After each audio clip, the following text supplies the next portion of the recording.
Donc bonjour, je suis ravi de vous faire cette présentation sur le lien. Serge m'a demandé de faire un lien entre pensée et design.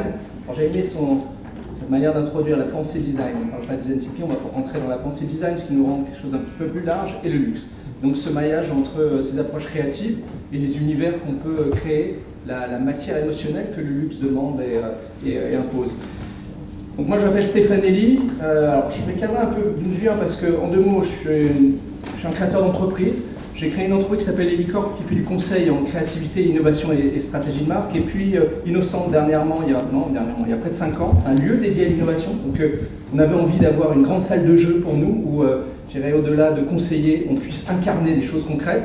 Et puis on a créé un dernier bébé qui est Yazagora. Yazagora, c'est une agora, une communauté d'experts pluridisciplinaires autour de l'innovation, de la créativité, qui se sont réunis pour partager une vision et ensemble inventer une méthode. Alors je vais d'abord vous parler un peu de cette approche, cette vision collective, puis faire le lien avec ces univers du luxe. Donc Yaza, innovation agile et sensible en action. De quoi je parle? En fait, on fait un lien entre une approche design thinking assez classique. Alors je sais pas, je ne l'ai pas vu depuis ce matin, peut-être qu'il est passé avant que j'arrive. Ce schéma, le schéma classique de l'approche design thinking qu'on trouve à la Day School, vous connaissez certainement tous, où on a cette approche d'empathie, je ne reviens pas dessus, cette manière de sentir au-delà de comprendre la problématique, une phase de définition, une phase d'idéation et de prototypage. Alors là, il y a un point intéressant, c'est que dans cette approche-là, on va être dans une phase de créativité du concept qui se maille à une créativité du faire. Ça, c'est extrêmement intéressant dans cette approche design thinking où on va jongler entre le concept et le faire, autant les mains que l'idée, et ça donne des choses intéressantes qui permettent d'incarner son idée au-delà d'une proposition conceptuelle, en faire un objet de parole, quelque chose qui permet tangiblement d'expérimenter, de rencontrer un public. Donc ça, c'est l'approche design thinking. L'approche qu'on développe, on va itérer là-dessus, on va y ajouter quelques approches dites sensibles, d'approches créatives qui permettent d'aller un peu plus loin dans l'imaginaire. Et puis, une fois qu'on a quelque chose, vous voyez, on a des pistes de concepts prototypiques qui sont intéressantes, on va accélérer. Et quand on accélère, là, on va devoir constituer une équipe ad hoc, une équipe pluridisciplinaire qui permet d'aller de l'idée un peu prototypée. La personne de ce matin parlait des gens qui s'inventent fabricants de ponts. On peut le faire jusqu'à un certain stade, puis après, à un bout d'un moment, on va prendre des experts pour aller jusqu'au bout, pour aller fabriquer quelque chose qui est industrialisable, quelque chose qui garde l'âme de ce qu'on voulait faire, et donc on va créer une équipe pluridisciplinaire. Et quand on crée une équipe pluridisciplinaire, là on a maillé ces approches créatives avec des approches qui viennent d'autres univers. On essaie de regarder qui étaient ceux qui faisaient de la créativité et qui arrivaient à développer des choses extrêmement intéressantes au même moment que le design thinking. Je rappelle que ça a 20 ans l'approche design thinking. Il y a des gens qui travaillent dans le numérique qui ont proposé des approches extrêmement intéressantes, et notamment les gens de Scrum. Je ne sais pas s'il y a des gens ici qui travaillent dans les approches agiles et Scrum.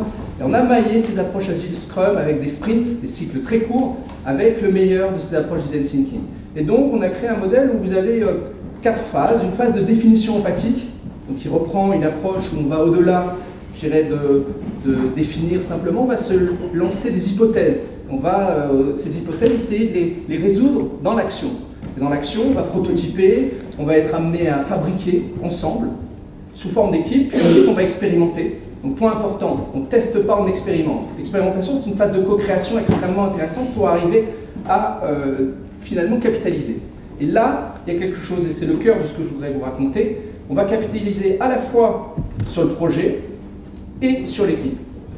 Et en fait, on se rend compte que les grands projets sont le fruit d'une amélioration continue à la fois du produit et de l'équipe.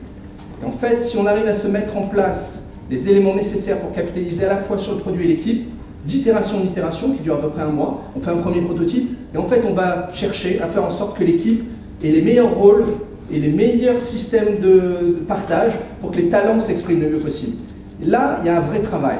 Comment on va inventer des gouvernances créatives différentes pour créer des équipes pluridisciplinaires qui soient capables de craquer des choses impossibles. Et c'est certainement là que se passe un des éléments de différence pour arriver à créer demain. Alors revenons sur le luxe. Le luxe est touchant. Le luxe est une expérience au-delà d'un objet, d'un service. Le luxe fait le lien entre la dimension sensorielle, donc je ressens quelque chose, de là ça va déclencher une émotion, et cette émotion déclenche un imaginaire. Donc ce champ, cette manière d'enchaîner ces mécanismes est extrêmement importante. Et donc ça demande des talents croisés, ça demande des moments pour construire, mais autant construire du tangible que construire de l'imaginaire, construire des histoires qui s'assemblent bien. Et ça se sent aussi dans l'équipe. Alors comment on faisait jusqu'à maintenant dans ces univers du luxe? Souvent on avait un créateur qui portait une inspiration forte, qui s'appuie sur une excellence, l'excellence d'un savoir-faire. Alors ça c'est vraiment une caractéristique française, on a des créateurs forts, mais dans le sens du créateur. Son inspiration vient de Dieu, elle vient de ses tripes, elle ne s'explique pas, et souvent elle va s'appuyer sur une équipe qui va apporter un savoir-faire, une technique extrêmement forte et qui va lui permettre d'incarner sa création. C'est assez souvent, je dirais, respectueux d'une forme de discipline où l'équipe qui va incarner est au service du créateur. Donc on s'appuie sur des artisans experts qui maîtrisent des gestes, des techniques.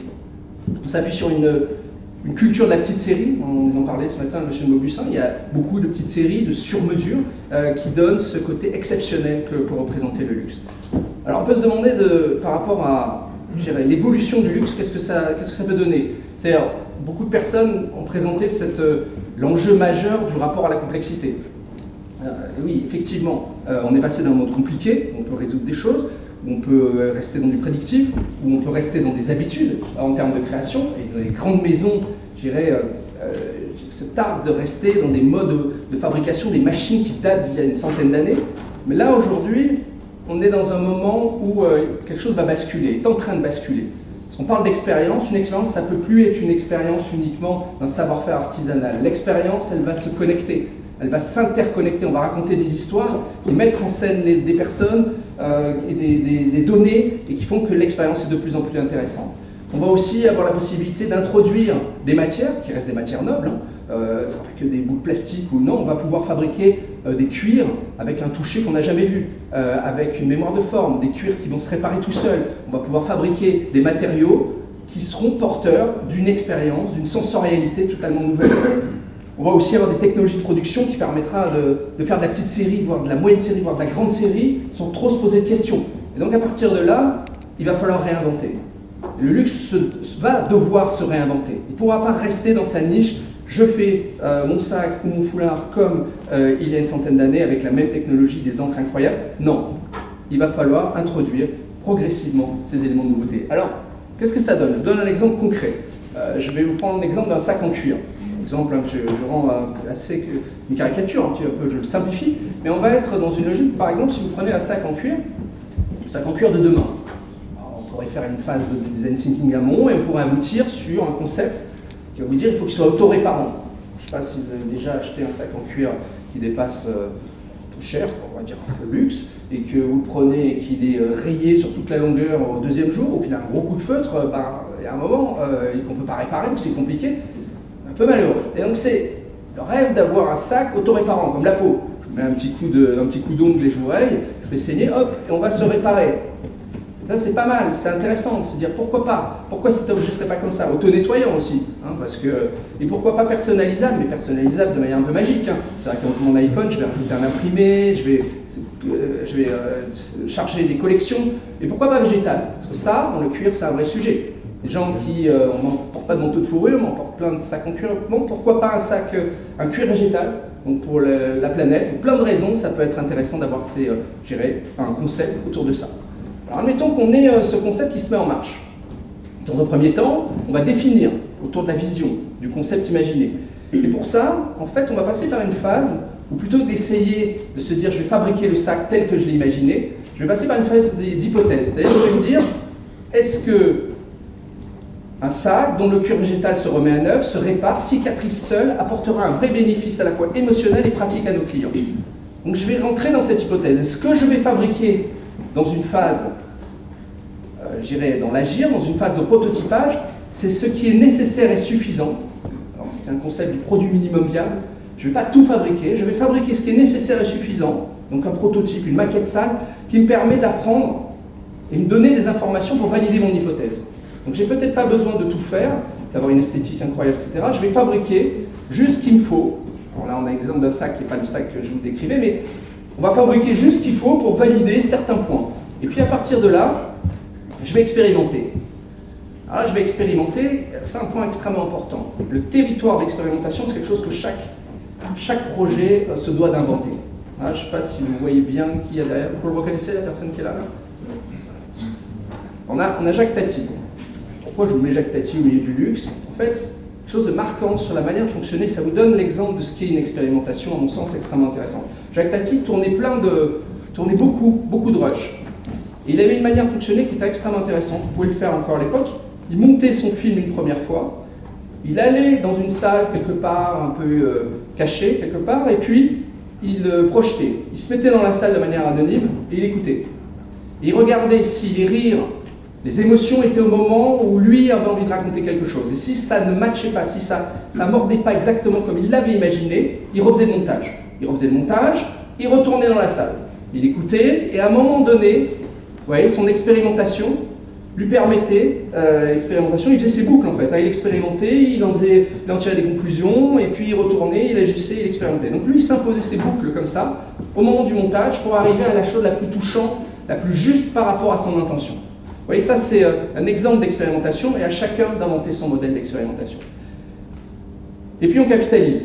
Et là c'est clé. Donc on capitalise sur son produit. Imaginez, vous avez créé un territoire d'expérimentation sur votre sac, vous avez rencontré peut-être des usagers, des gens qui utilisent ça, qui l'utiliseraient, qui rêveraient d'utiliser.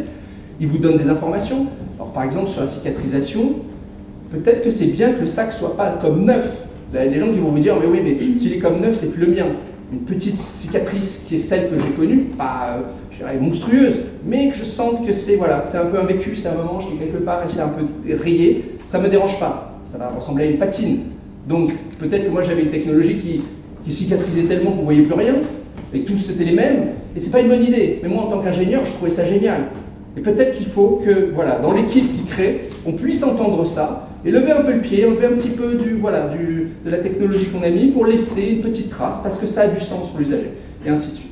Donc ça c'est côté produit. Et ensuite on peut aussi capitaliser, et ça c'est clé, sur l'équipe. Donc l'équipe, ça veut dire quoi capitaliser sur l'équipe? Ça veut dire d'arriver à construire des équipes pluridisciplinaires, des équipes où les gens vont venir avec leur rôle et leur talent. Des équipes qui vont pouvoir, je dirais, s'ajuster, s'auto-ajuster de sprint en sprint. Un sprint, ça dure à peu près un mois, et elles vont devoir s'ajuster de sprint en sprint. Alors quand je dis s'ajuster, ça veut dire régulièrement créer une gouvernance agile, adaptative. Alors on va s'inspirer d'approches comme l'holacratie, comme la sociocratie, où on va arriver à faire en sorte que l'équipe s'ajuste, que les rôles des uns des autres ne se recouvrent pas, et que les talents, je dirais, cachés, potentiels des personnes dans l'équipe s'installent. Et ça c'est clé dans ces approches-là, parce qu'on est dans un monde complexe, et régulièrement, les personnes qui sont dans ce monde complexe viennent avec des talents qui n'étaient pas forcément prévus au départ. Et la création du projet, de l'expérience, demande des talents différents. Donc pour finir, vous voyez, on va faire cette boucle, mais on va la faire régulièrement. On a des équipes qui travaillent avec nous sur des projets où ils en sont à leur 18e itération. 18 mois, c'est le temps qu'il faut pour arriver peut-être sur certains projets qui sont partis très loin en R&D à quelque chose de finalisé qui peut rentrer en pré-développement, voire développement. Donc on rentre comme ça, on avance jusqu'à la phase finale de développement, de sprint en sprint. L'équipe s'étoffe par des équipes qui sont 4-5 au départ jusqu'à 18 à la fin, où ils ont tous les talents nécessaires pour entrer en production. Alors pour conclure, j'ai une conviction sur ce que j'ai vécu à l'époque. Je travaillais avec des grandes maisons où le luxe était porté par des créateurs tout puissants, et quelque part c'était intéressant, mais d'autre côté ça ne permettait pas à des équipes pluridisciplinaires de s'exprimer de la manière la plus riche possible. Donc demain il y a un vrai enjeu dans les grandes maisons d'arriver à construire au-delà d'une personne, de travailler sur la notion d'équipe de talents auto-organisés avec ces gouvernances adaptatives. Donc au-delà du design thinking, qui est une trame intéressante pour rentrer dans des mécanismes de création, c'est d'arriver à designer à la volée son équipe pour qu'elle soit la plus performante possible. Donc je dirais que demain, les équipes sont les héros, seront les créateurs de demain, et certainement avec un peu plus d'impertinence que ce qu'on peut trouver aujourd'hui. Voilà, merci.